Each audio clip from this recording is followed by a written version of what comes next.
चाहते हैं? पिछले 5 साल में मुझे बताइए, एनआरसी के वक्त कौन से पार्टी का नेता रास्ते पे उतरा? कौन से पार्टी का नेता रास्ते पे उतरा महाराष्ट्र की राजनीति में? आप बताइए मुझे।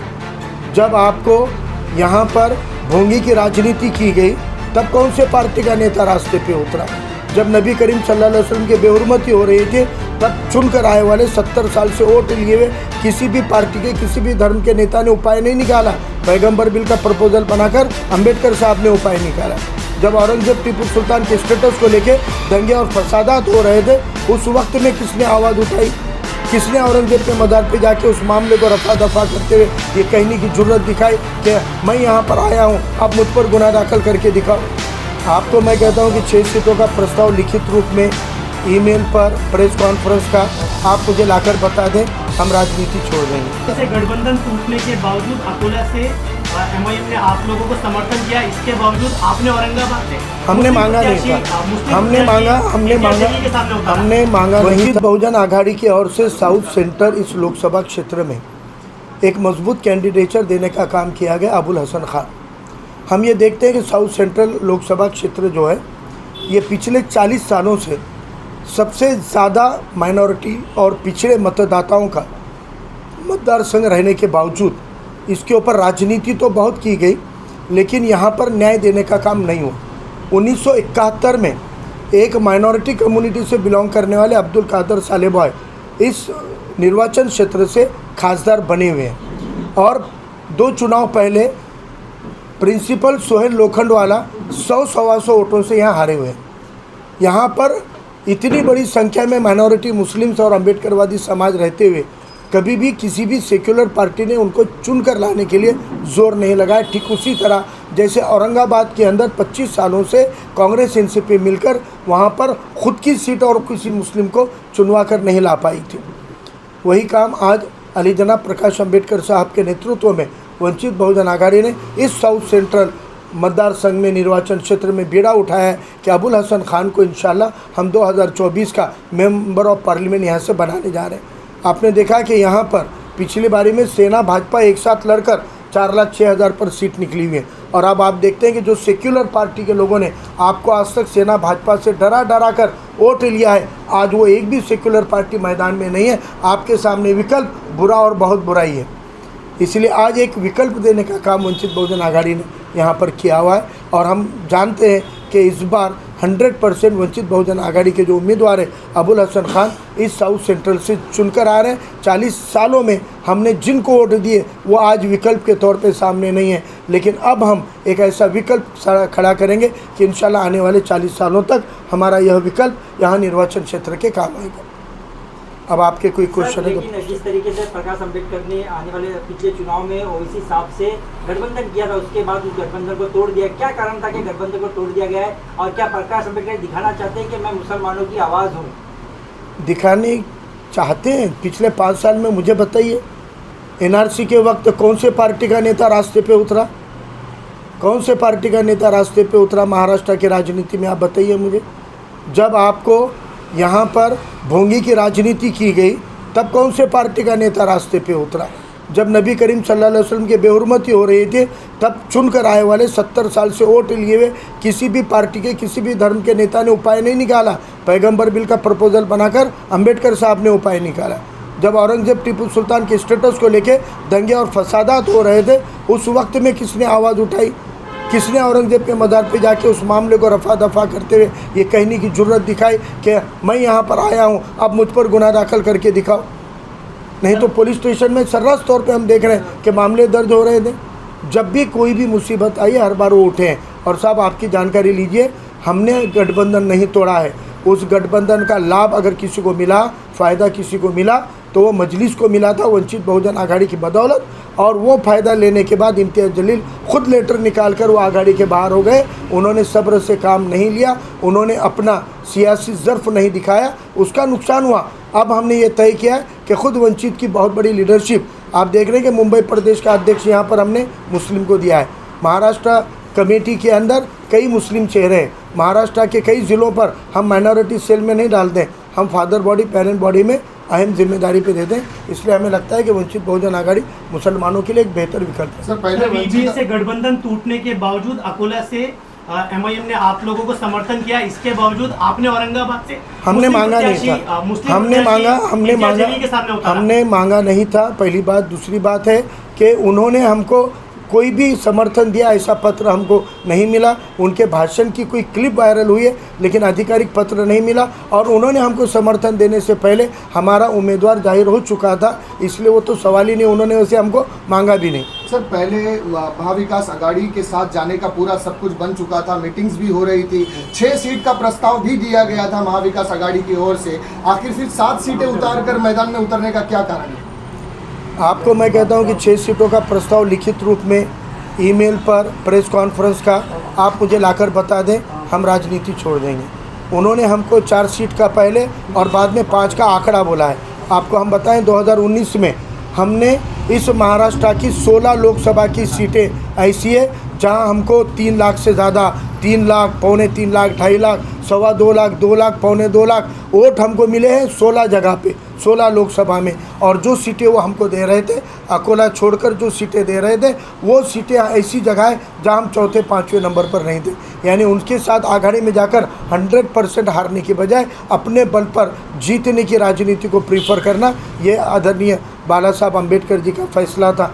दूसरी बात है कि वो खुद कहते हैं कि भाई अगर हम आघाड़ी में आते तो 40 सीटें हम जीतने वाले हैं, आप उसका 10%, 15% तो दो, जो सीटों पे हमारा वोट है वो सीटें तो हमको दो। लेकिन आपने देखा है कि यह पार्टियां आपको कभी भी प्रतिनिधित्व नहीं देगी, इनको माइनॉरिटीज़ और पिछड़े तबक़ात की नुमाइंदगी नहीं चाहिए। ये पिछले 40-50 सालों से हम ये तजुर्बा लेते आए। चौथे 5वें नंबर की पार्टी को अगर सर सीट दे दिया जाएगा, जिस हिसाब से प्रकाश अम्बेडकर साहब ने 35 सीट की डिमांड की थी, तो ये तो पार्टी का बेस ही नहीं है महाराष्ट्र के अंदर। आप झूठ बोल रहे हैं और गलत बोल रहे हैं। आप पत्रकार हो के आपको झूठ बोलना शोभा नहीं देता। 35 सीटों की डिमांड तो छोड़ दो, एक भी फिगर की डिमांड हमने की वाला एक लेटर बताइए। जब इन्होंने हमको ऐसी सीटें दी जहां हमारे पास में वोट ही नहीं है और हमको जहां लाखों के वोट है वो सीटें नहीं दी, तब हमने 17 की लिस्ट देकर कहा था ये 17 लोकसभा की सीटें जहां हमारे को लाखों के वोट है, इनमें से कौन सी और कितनी सीटें देते हो बताओ। उसके बाद उन्होंने किसी मीटिंग में हमको बुलाया नहीं है। ये जानकारी, सच्ची जानकारी पत्रकारों को नहीं है तो आवाम तक तो गलतफहमियां, प्रोपेगेंडा मीडिया, गोदी मीडिया, मोदी मीडिया जो करता है वही आपके भी कानों पे जा रहा है। इससे पता चलता है कि वंचित बहुजन आघाड़ी के चरित्र पर कीचड़ उछालने का काम जो मोदी मीडिया करता है वही आम लोगों तक जाता है। आप तक ही अगर सही जानकारी नहीं है पत्रकारों तक, तो आम लोगों तक क्या जानकारी होगी। सर एक चाहता हूँ, और कैंडिडेट आपके उतरे मुस्लिम चेहरे आपको उतारे हैं, किस तरह आह्वान करेंगे लोगों से कि ज़्यादा से ज़्यादा वोट ज़्यादा करके मुस्लिम समाज से, क्योंकि जैसे उन्हें राजनीति के लिए इस्तेमाल किया जाता है लेकिन उन तक कुछ पहुँचता नहीं, क्या करें? मैं मुस्लिम समाज से पूछना चाहता हूं कि आज़ादी के पहले 8 से 10 बार मुसलमान को ऑल इंडिया कांग्रेस कमेटी का सदर बनाने वाली कांग्रेस ने आज़ादी के 77 साल में आज तक ना तो देश के कांग्रेस संगठन का अध्यक्ष बनाया, ना महाराष्ट्र के कांग्रेस संगठन का अध्यक्ष बनाया। जो अपनी जमात, अपनी पार्टी का अध्यक्ष पद आपको नहीं दे सकती है, वो आपको प्रतिनिधित्व नहीं देगी। इन 40 साल में आपने सेक्युलरिज्म को बचाने के लिए वोट किया। 40 साल पहले 400 से ज़्यादा सीट वाली कांग्रेस 40 पर सिमट गई, और 40 साल पहले 2 सीट वाली कम्युनल फिरका परस्त बीजेपी 300 पार होकर अब 400 पार का दम भरी है। 40 साल से आपके वोट डालने की जो पॉलिसी रही है, जो तजुर्बे रहे, वो नाकाम हुए हैं। आपको अब पॉलिटिकल विकल्प को बदलना पड़ेगा, क्योंकि आप सेक्युलर बोलकर जिस कांग्रेस को वोट देते हैं, आपने पिछली बार एकनाथ गायकवाड़ को 2,78,000 जो वोट दिए थे वो 99% वोट मुसलमानों के थे।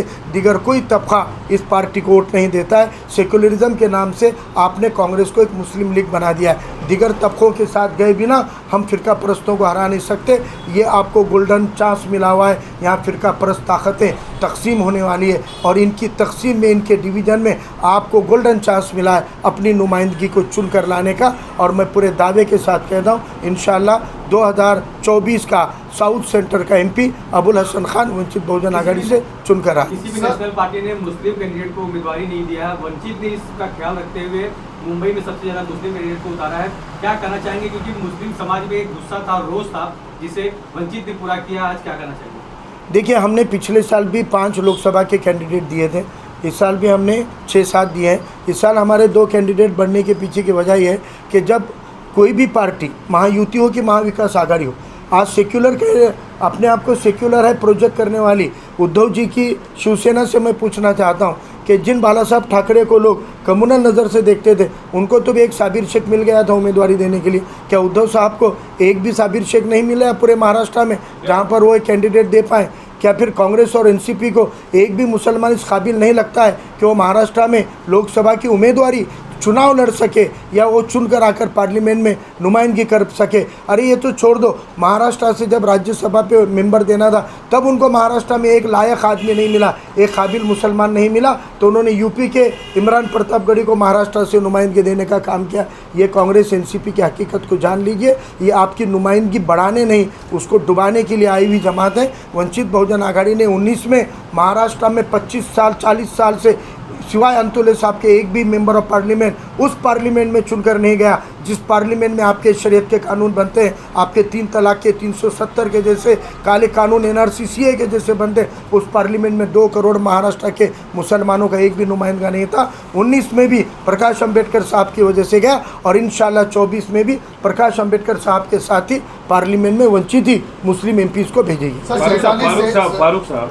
इल्ज़ाम ये लगाया जा रहा है कि आपने मुस्लिम कैंडिडेट दिए हैं दोनों और बोले ये मुसलमानों की वोटों को तकसीम करने की साजिश है, इसके बारे में इसका खुलासा कीजिए। हमारे पास में अपना खुद का 2 लाख से ज़्यादा वोट है।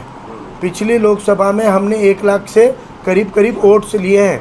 अब आप मुझे बताइए इस बार हम जो फोकस, क्योंकि तब हम नए थे, 6 महीने की पार्टी ने 1-1 लाख और 3-3 लाख तक वोट लिए थे। इन 5 सालों में रास्तों पे उतरने का, सब समाज घटकों को जोड़ने का काम हमने किया।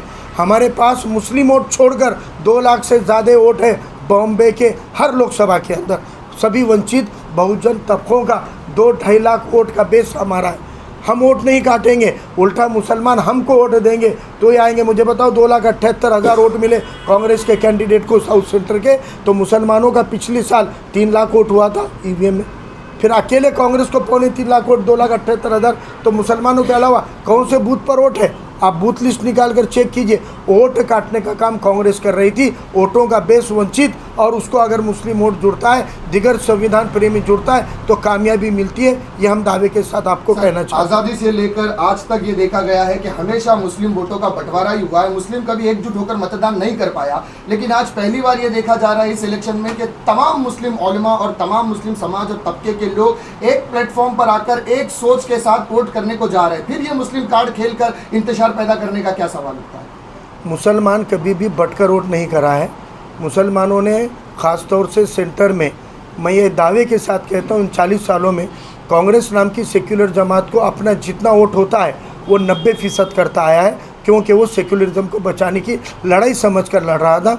लेकिन हम बीजेपी को हराने के बजाय कांग्रेस को ज़िंदा करने की झूठी जिद में अड़क गए, इसीलिए हम बीजेपी को भी हरा नहीं पाए और कांग्रेस को भी ज़िंदा नहीं कर पाए। इसलिए मुझे लगता है कि मुसलमान गलत विकल्प के ऊपर, गलत ऑप्शन के ऊपर वोट दे रहे थे। उनको एक सही मुतबादिल चाहिए था और वो 2019 में अवेलेबल हुआ। एक जगह मुसलमानों ने वंचित को वोट दिया तो वहाँ एमपी चुनकर आ गया, दिगर जगह देते आप आंकड़े निकाल कर अभी कैलकुलेट करो 2019 के वंचित के वोटों में उस लोकसभा के मुसलमानों के आंकड़े मिला दो, आपको कामयाबी दिखेगी, आपको जीत दिखेगी। लेकिन जो 19 में नहीं हुआ, इंशाल्लाह वो 24 में ज़रूर होगा, ये मुझे पूरा यकीन है। अच्छा, पांजरापुर का एक सबसे बड़ा मसला है बुद्ध पार्क का, और वो बुद्ध पार्क के लिए टेंडर भी पास हुआ, लेकिन बुद्ध पार्क बनाया नहीं गया। इसलिए वंचित समाज के जो लोग हैं उनके अंदर एक रोष है और गुस्सा है। इस पर क्या कहना चाहिए? उर्दू घर नाम का कंसेप्ट लाया गया था, उसके 1-2 मॉडल बनाने का कहा गया था 2 साल में, लेकिन उसको बनाने में उनको लगे 10-12 साल। फिर भी वो भी अभी पूरी तरह एक्टिवेटेड नहीं है। चाहे बौद्ध समाज का रहे, माइनॉरिटी समाज का रहे, या छोटी छोटी जो हमारी ओबीसी जातियाँ बलुतेदार रहे। अजी जिवाजी महाले होता जीवा म्हणून वाचला शिवा, ये पूरा डायलॉग फेमस है। जिवाजी महाले के नाम के स्मारक कहाँ बनाए, कितने बनाए उन्होंने? उनको हमारे बहुजनों के नायक नहीं चलते हैं, क्योंकि उनको खलनायकों को नायक करना है। जो माफी वीर थे वो उनको स्वतंत्र वीर नज़र आते हैं, और जो स्वतंत्र वीर थे उनको भुलाने की राजनीति ये कम्युनल पॉलिटिक्स करती है। इसलिए मुझे लगता है कि लोगों को अपने नायकों को ज़िंदा करना पड़ेगा। इस देश के अंदर नायक थोपे जा रहे हैं, आपको किसी थोपे हुए नायक के लिए नहीं, तो आपको अपने नायक के ऊपर अभिमान करना होगा, क्योंकि ये वो देश है जहाँ पर इस देश में राम को पूजने वाले भी हैं, रावण को पूजने वाले भी हैं। ये देश हमेशा आज़ाद रहा है, उसको जो नायक लगता है वो उसको पूजता है। तो राम को पूजने वाले भी हैं, रावण को पूजने वाले भी हैं। हमारा नायक कौन होगा ये हम तय करेंगे, ये हमारा अधिकार है, ये हमारी ऊपर कोई थोप नहीं सकता है। इसलिए मुझे लगता है कि अपने महामानवों के लिए हमको अपने प्रतिनिधि चुनकर लाकर सत्ता की तिजोरी अपने हाथ में लेकर अपने कल्याण की योजनाओं को अमल में लाना होगा।